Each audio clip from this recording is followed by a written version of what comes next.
Bismillah. Assalamualaikum warahmatullahi wabarakatuh. Alhamdulillahirabbil alamin. Wassalatu wassalamu ala asrofil anbiya'i wal mursalin wa ala alihi wa ashabihi ajma'in wa ba'd. Alhamdulillah, tahun ini yang pertama An-Najiyah menyelenggarakan program karantina Hifdzul Quran, di mana program ini sudah jauh-jauh hari kami rencanakan. Walaupun di masa pandemi COVID-19 ini, tapi kami insya Allah berusaha menyelenggarakan dan alhamdulillah berjalan dengan baik dan lancar. Ada poin yang hasil dari daurah Quran ataupun daurah mutun di karantina ini. Salah satunya adalah apa tujuannya dengan adanya karantina ini. Poin yang pertama yaitu melatih mentalitas santri kita, supaya santri ini adalah bermental kuat.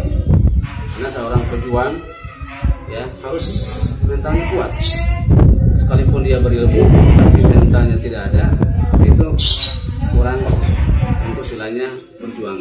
Tapi kalau mentalnya sudah bagus, luar biasa, kemudian berilmu lagi, maka untuk menyampaikan ilmu itu dengan mental yang kuat, insya Allah akan maksimal. Yang kedua, poin yang diambil dari karantina ini adalah supaya santri ini adalah memiliki ilmu. Ya, ilmu terutama adalah ilmu din, ilmu tentang Islam. Maka di sini di An-Najiyah ini, di sekolah Quran An-Najiyah memfokuskan diri lebih dominan adalah terhadap Al-Quran ini. Ingat, karena Quran adalah kalamullah.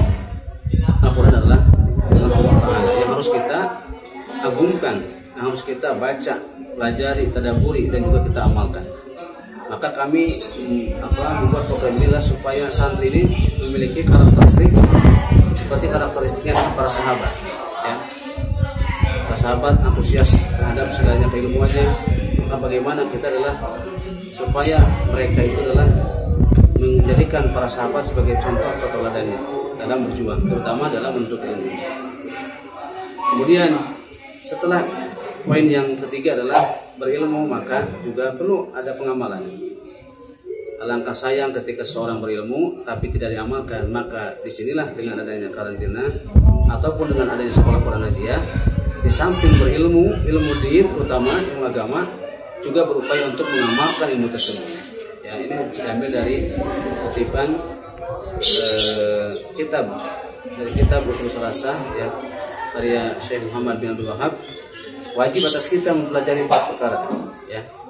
Yang pertama adalah ilmu yang dimaksud adalah ilmu mengenal tentang Allah, mengenal tentang agama Islam, dan juga mengenal tentang nabinya yaitu Muhammad SAW. Itu ilmu. Kemudian setelah berilmu tahapannya beramal juga berdasarkan ilmu, ya.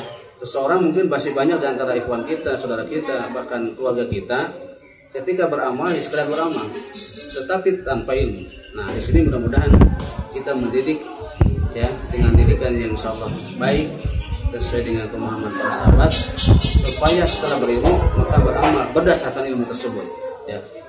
Maka yang ketiga wajib atas kita mempelajari adalah setelah beramal berdakwah. Ada kewajiban untuk mengajak, ya, kepada kerabat dekatnya, keluarga, kemudian masyarakat terdekat terutama, ya, untuk mengajarkan kebaikan, ya, ilmu Islam yang mudah-mudahan secara totalitas, secara kafah. Maka kita pelan-pelan untuk berdakwah. Maka dianjurkan, ya, ud'u ila sabili rabbika bil hikmah wal mau'izatil hasanah wajadilhum billati hiya ahsan. Ajaklah, dakwahilah mereka, ya, dengan cara hikmah, ya, dan dengan cara penuh nasihat, bukan dengan cara frontal, ya. Tapi kita mudah-mudahan bagaimana dakwahnya para nabi atau para sahabat, nah itulah yang kita contohkan. Kemudian yang terakhir adalah tahapan wajib atas kita adalah setelah dakwah yaitu bersabar. Tentunya sabar dalam apa? Sabar dalam ilmu. Harus benar-benar sabar. Karena sabar adalah secara bahasa harus adanya pertahanan, ya. Kemudian para ulama juga menyebutkan, menjelaskan sabar itu ada 3. Yang pertama, sabar dalam menjalankan ketaatan. Nah, di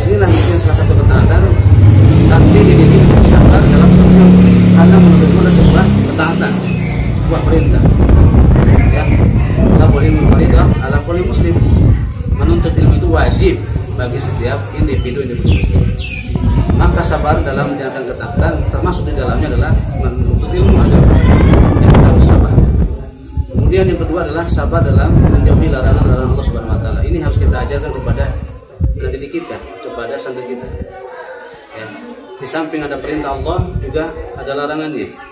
Maka larangan ini usahakan semaksimal mungkin mereka diberikan pengarahan, pengertian, dan nasihat-nasihat. Dan harus sabar dalam menjauhi larangan-larangan Allah Subhanahu wa taala. Juga yang terakhir adalah sabar dalam menghadapi musibah, ya. Musibah. Nah, masa ini adalah masa Covid ya, 19 ya. Covid-19 ini tentunya ini ujian untuk kita semua. Maka sebagaimana dalam hadis yang Muhammad SAW, sungguh menakjubkan bagi seorang muslim, bagi seorang mukmin, apabila diberikan sebuah anugerah, sebuah karunia, maka seorang muslim itu adalah fasyakara, senantiasa bersyukur.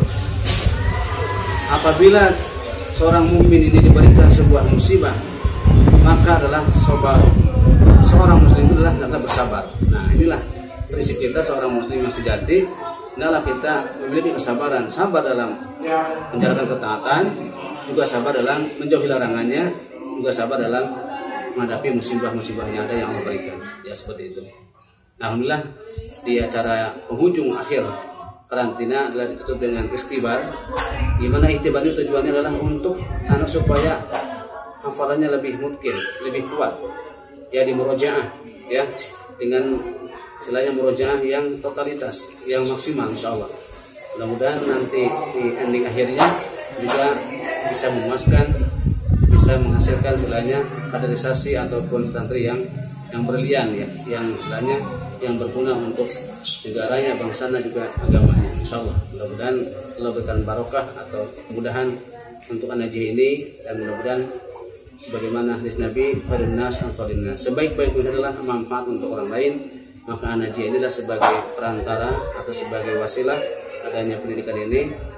Nanti mudah-mudahan mereka bisa mengembangkan berdakwah yang lebih luas lagi. Seperti itu. Mudah-mudahan sekali lagi mohon doanya dari antum semua, An-Najih diberikan istilahnya